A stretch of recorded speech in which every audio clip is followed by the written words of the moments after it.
और एक जो सबसे बड़ी चुनौती आई थी वो थी रशिया यूक्रेन का क्राइसिस, और जिसकी वजह से G7 का एक विचार था, रशिया और चाइना का एक और विचार था, और जो डेवलपिंग कंट्रीज और इमर्जिंग मार्केट थी उनका एक और विचार था। इन सबको लाने के लिए हम लोगों ने बड़ी मेहनत साल भर की, और G20 में भारत माननीय प्रधानमंत्री जी का विचार था कि हम इसको एक केवल दिल्ली सेंट्रिक ना करें, क्योंकि जब भी G20 हुई है जिस देश में हुई है ये केवल एक शहर या दो शहर में रही है। उन्होंने कहा इसको हर स्टेट में करिए। करीब 60 शहरों में हम लोगों ने की, और जहां जहां गए उस शहर का ड्रेनेज हो, सुएज हो, वहां की सड़कें हो, वहां का लेक हो, सब जगह हम लोगों ने वहां इंप्रूवमेंट कराया और वहां के इंफ्रास्ट्रक्चर में बदलाव लाए।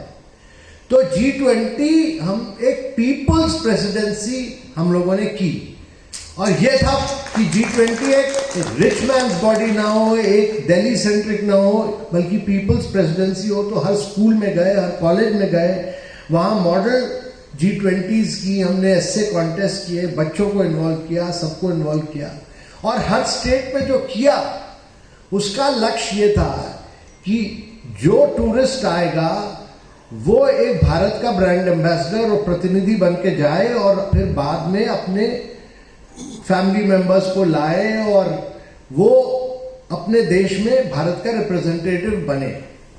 और इसलिए करीब 1,10,000 व्यक्तिगण आए G20 में, जो कि हमारे ब्रांड एम्बेसडर्स बन के गए। और अब वो जब G20 शुरू हुआ था तो हमारे होटल्स में कोविड की वजह से केवल 20-25% ऑक्यूपेंसी थी। इस समय 100% से भी ज्यादा, कई जगह तो 110% वैकेंसी है, होटल्स भरे हुए। पर न्यू दिल्ली लीडर्स डिक्लेरेशन में बड़ा चैलेंज था, जैसे माननीय योगेंद्र नारायण जी ने बताया, बहुत बड़ा चैलेंज था। करीब एक पैरा रशिया यूक्रेन क्राइसिस पर ही करीब 300 घंटे लगे, 300 घंटे लगे, और हम लोगों ने करीब 250 बायलैटरल्स की, एक एक करके हर देश के साथ बायलैटरल की, 16 ड्राफ्ट्स बनाए, और 17वें ड्राफ्ट पर हम लोगों ने सहमति कराई।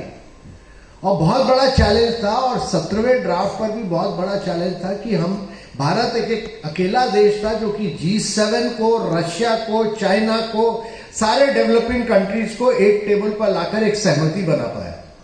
तो न्यू दिल्ली डिक्लेरेशन में 83 पैरास थे, 83 पैरा, और 223 आउटकम्स बने। इसमें 223 आउटकम्स बने, जबकि हमारे पहले इंडोनेशिया में केवल 55 आउटकम्स थे, उसके पहले सऊदी में केवल 60 आउटकम्स थे, रोम में केवल 62 आउटकम्स थे, हम लोग के 223 आउटकम्स थे, और 83 पैराज में, और हर पैरा में 100% कंसेंसस और यूनानिमिटी लाए, किसी में भी रिजर्वेशन नहीं, किसी में भी डिक्लेरेशन।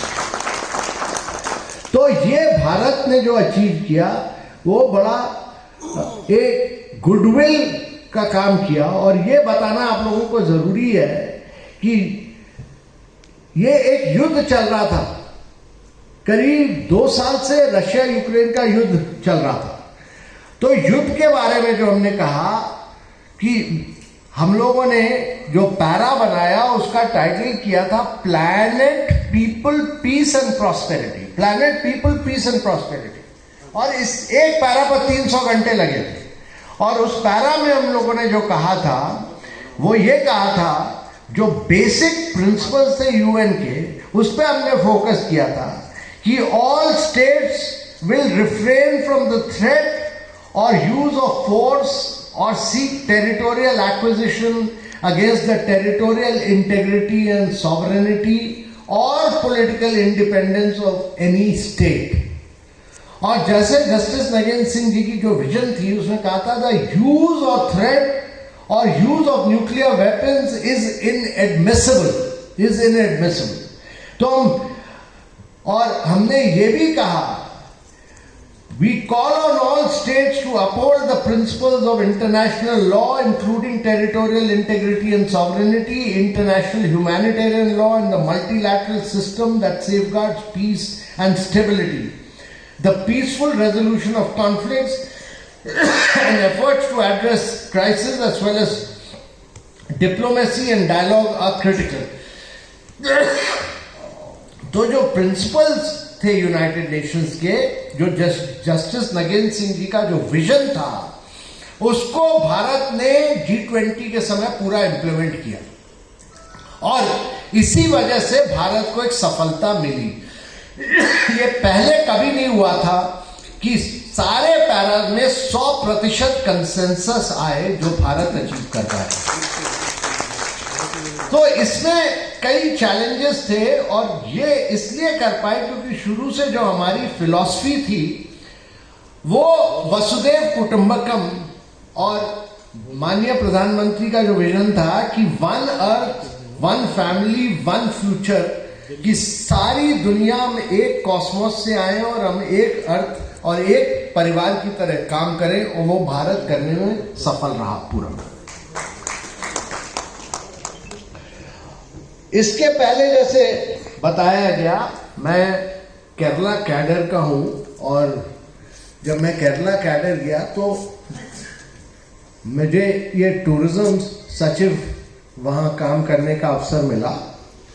तो हम लोगों ने जो केरला में किया कि एक बेसिक फिलॉसफी थी कि जो वेस्टर्न देश करते हैं उसको हम कॉपी ना करें, हम इंडियन फिलॉसफी पे जाएं और केरला की जो फिलॉसफी है उसको फॉलो करें।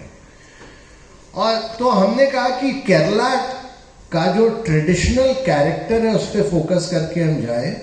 तो हम आयुर्वेदा को हमने प्रमोट किया। उसके साथ साथ केरला की जो खासियत थी, उनका बैक वाटर्स हो, उनका हाउस बोट हो जिसमें कोई नेल नहीं उपयोग की जाती है, वहाँ सारे कारपेंटर्स जो थे जो गल्फ चले गए थे उनको वापस लाई, ये राइस बोट होती थी उसको हाउस बोट में बनाया। इसी तरह केरला का जो पुराना खाना था, उनका अप्पम और स्ट्यू, वेजिटेबल स्ट्यू, उनका जो मार्शल आर्ट था कलरी पैटर्न, उनका जो कथकली मोहिनीअट्टम था, उसको प्रमोट करके हमने केरला के जो मेन फीचर्स थे उसके बेसिस पर केरला को डेवलप किया। तो जो केरला को हम डिफ्रेंशिएट कर पाए दुनिया में कि केरला एक बहुत ही, तभी नेशनल ज्योग्राफिक ने कहा कि ये वन ऑफ दुनिया में 10 एग्जॉटिक पैराडाइजेस में है। और उसका कारण ये था कि हम वेस्टर्न किसी डेस्टिनेशन को कॉपी नहीं किया, बल्कि भारतीयता पर और केरला की जो खासियत थी उन प्रोडक्ट्स को डेवलप किया।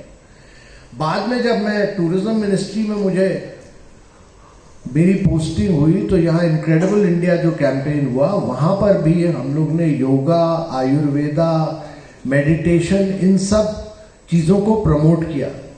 और मेरा जो विचार हमेशा रहा है कि हम अपने प्रोडक्ट्स के बेसिस पे अपने आप को प्रमोट करें, क्योंकि जो अंतर्राष्ट्रीय टूरिस्ट है वो ये नाइट लाइफ और कैसिनोज ये तो सब जगह देख सकता है, पर केरला की जो खासियत है या हिंदुस्तान की जो खासियत है, योगा, मेडिटेशन, आयुर्वेदा, ये कहीं नहीं मिल पाएगा उनको। और जो इनर पीस है, इनर पीस और हैप्पीनेस, वो केवल भारत दे पाएगा। तो इसीलिए गॉड्स ओन कंट्री और इनक्रेडिबल इंडिया को मैंने चुना था। उसके बाद मुझे मेक इन इंडिया और स्टार्टअप इंडिया करने का भी अवसर मिला, और बाद में अभी एस्पिरेशनल डिस्ट्रिक्ट जो हमारे सबसे पिछड़े हुए डिस्ट्रिक्ट्स हैं उनको डेवलप करने का एक अवसर मिला। स्टार्टअप मूवमेंट जब शुरू किया था तो देश में केवल 156 स्टार्टअप्स थे, आज 1,10,000 स्टार्टअप्स हैं और करीब 115 यूनिकॉर्न्स हैं जो कि जिनका वैल्यूएशन $1 बिलियन से ज़्यादा है। जब हम लोगों ने सर्विस ज्वाइन की थी तो केवल सरकार में या प्राइवेट सेक्टर में नौकरी कर सकते थे। आज का युवा जो है वो यंग एंटरप्रेन्योर है, यंग स्टार्टअप है, यंग डिस्ट्रप्शनिस्ट है, तो वो लोग बहुत क्रांतिकारी कार्य कर रहे हैं स्टार्टअप्स। इसी तरह मेक इन इंडिया में हम लोगों ने मैन्युफैक्चरिंग प्रमोट की है बहुत, और देश मैन्युफैक्चरिंग के क्षेत्र में बहुत आगे बढ़ा है। एस्पिरेशनल डिस्ट्रिक्ट्स के बारे में ये बताना ज़रूरी है कि ये 115 सबसे पिछड़े हुए जिले थे जिनको हम लोगों ने चुना, और प्रधानमंत्री जी का विचार था कि ज़्यादा पैसे ना खर्च किए बिना इनमें बदलाव लाया जाए। और क्योंकि पैसे तो जाते ही थे इन डिस्ट्रिक्ट्स में, पर क्योंकि ये बहुत पिछड़े हुए जिले थे, उनका यहाँ कोई मॉनिटरिंग नहीं थी, तो हम लोग ने रियल टाइम मॉनिटरिंग डेटा के बेसिस पे की। हर मिनट हर सेकंड हम इसका महीने पर हर डिस्ट्रिक्ट का परफॉर्मेंस आउटकम के बेसिस पे अनाउंस करते थे। तो हमारे आउटकम्स थे कि लर्निंग आउटकम्स कैसे इंप्रूव हुए, हेल्थ आउटकम्स कैसे हुए, न्यूट्रिशनल स्टैंडर्ड कैसे इंप्रूव हुआ, और उसके आउटकम के बेसिस पर रैंकिंग अनाउंस करते थे। और वो कंपटीशन कर करके हमने नेम और शेम किया। डिस्ट्रिक्ट कलेक्टर्स को भी, वहाँ के एमपीज को भी, एमएलएस को भी बताया कि आपका डिस्ट्रिक्ट आगे जा रहा है कि पीछे जा रहा है इन क्षेत्रों में। और कंपटीशन की वजह से बहुत इम्प्रूवमेंट आया, और आज ये 115 डिस्ट्रिक्ट्स, क्योंकि पीएम ने सब चीफ मिनिस्टर्स को बोला कि यहाँ के ऑफिसर्स को बदलिए मत आप 4 साल तक, तो कलेक्टर्स भी वही रहे, डिस्ट्रिक्ट एजुकेशन ऑफिसर भी वही रहा है, हेल्थ मेडिकल ऑफिसर भी वही रहा। तो 4 साल तक इन लोगों ने बड़े कमिटमेंट के साथ काम किया, और मुझे बड़ी खुशी है आप लोगों को बताने में कि 115 डिस्ट्रिक्ट्स ऐसे हैं जो कि आज ये एडवांस डिस्ट्रिक्ट से भी ज़्यादा आगे चले गए हैं। तो ये दिखाता है कि अगर हम मॉनिटरिंग करें, टेक्नोलॉजी का उपयोग करें, रैंकिंग करें, कंपटीशन करें और आउटकम के बेसिस पर काम करें तो बहुत बदलाव आ सकता है, और ये बदलाव आया है।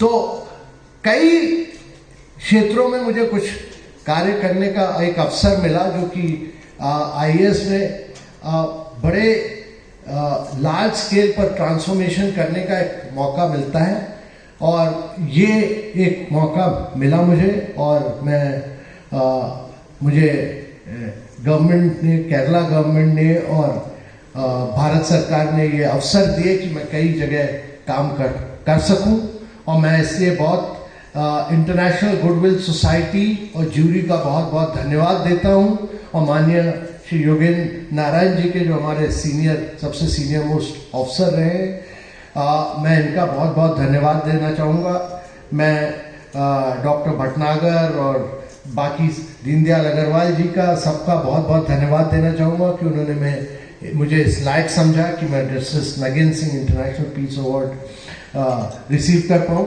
और मैं आप सब लोगों का बहुत बहुत धन्यवाद देता हूँ कि आप लोग आए, बहुत बहुत धन्यवाद।